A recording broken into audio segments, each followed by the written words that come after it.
Japan beat Brazil last year, 3-2 in Tokyo. Brazil had a 2-goal lead and still lost. Today, they meet again, but this time there is no second chance. This is the World Cup knockout round, and Japan's FA president said this could be the biggest game in their nation's history. Brazil have Vinicius Jr, 4 goals already, Matheus Cunha, 3 goals, and Neymar waiting on the bench at 34 years old, back from a 2-year injury absence. Japan have lost their best player Kubo to injury.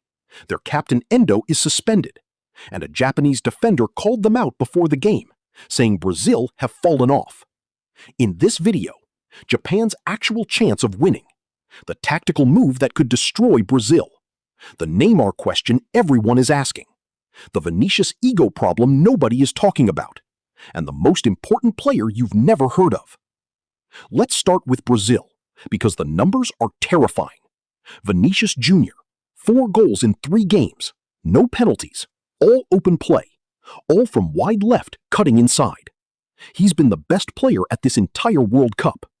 But here's the Vinicius problem that nobody is saying out loud. When Vinicius gets hot, when he's scoring and the crowd is loving him, he starts trying too much. He holds the ball too long. He tries the extra skill when one touch would be better. Japan's defensive structure is designed exactly to punish that. Matheus Cunha is Brazil's other big weapon. 3 goals, direct, aggressive, always looking for goal. And then there is the Neymar question. Neymar hasn't played properly since October 2023, an ACL injury that kept him out for nearly 2 years. He came on for 15 minutes against Scotland, and the whole crowd erupted. Ancelotti said today he could play more than 15 minutes, but how long depends on the game. Japan's defender Kento Shiogai said Brazil have fallen off, and they're ready to prove it on the biggest stage.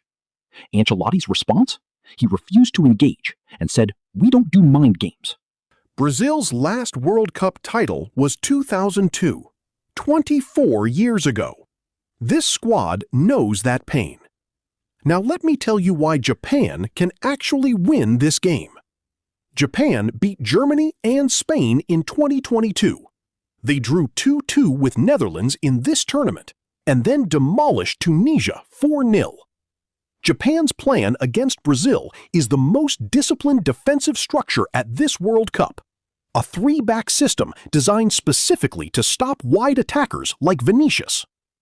The key to Japan's whole game is one player, Daichi Kamada.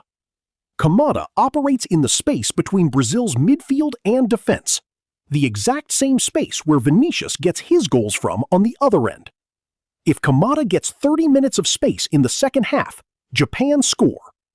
And Japan's striker, Ayase Ueda, has already scored twice in this tournament, from positions Vinicius himself scores from. But Japan are missing Kubo, their most creative player, who tore his knee and missed the whole tournament. And Endo, Japan's captain and midfield brain, is suspended after picking up 2 yellow cards. 3 battles inside this game that decide everything. Battle 1. Vinicius versus Japan's 3 center-back defensive wall. Japan's wingbacks, Sugawara and Nakamura, will both drop to make it a 5-man defensive line the moment Vinicius gets the ball, suffocating every run. Vinicius wins this battle if he plays simple, one touch, move off the ball. He loses it if he holds too long and tries too many skills. Battle 2. Kamada versus Casemiro. If Casemiro wins this midfield duel, Kamada gets no space and Japan's attack doesn't work. If Casemiro wins it, Japan are creating chances all day. Battle 3, and this is the one nobody is talking about. How many minutes does Neymar play, and does he actually change the game? If Neymar gets 45 minutes and finds his rhythm, Japan simply don't have the personnel to deal with him and Vinicius at the same time. Brazil and Japan have met 14 times. Brazil have won 10 of them. The only World Cup meeting was 2006. Brazil won 4-1. But Japan beat Brazil 3-2 in a friendly just 8 months ago, and Brazil had a 2-goal lead. Brazil have not won the World Cup since 2002. They've gone out in the quarterfinals 5 times since then. Japan have never gone past the round of 16 at any World Cup. This game is history for them either way. All right, real talk. Japan's chance of winning this game. Germany were favorites in 2018. Argentina were favorites against Saudi Arabia in 2022. The World Cup upsets happen every tournament.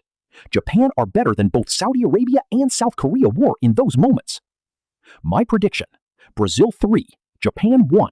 Vinicius scores. Cunha scores. Japan get one back through Ueda because Brazil switch off for 5 minutes in the second half. They always do. Then Neymar comes on and seals it. But, and this matters, if Japan's first goal comes before 60 minutes and Brazil are still only one ahead, this game goes to another level. The Neymar wild card. If he plays 45 minutes and he's sharp, I upgrade this prediction to Brazil 4-1. If he plays 15 and struggles, Japan have a real path. This is the most important match Brazil have played since 2002. Now, your turn. Comment your score prediction right now. And tell me, do you think Neymar starts? Should Ancelotti risk him from the beginning? The comment section is waiting for your answer.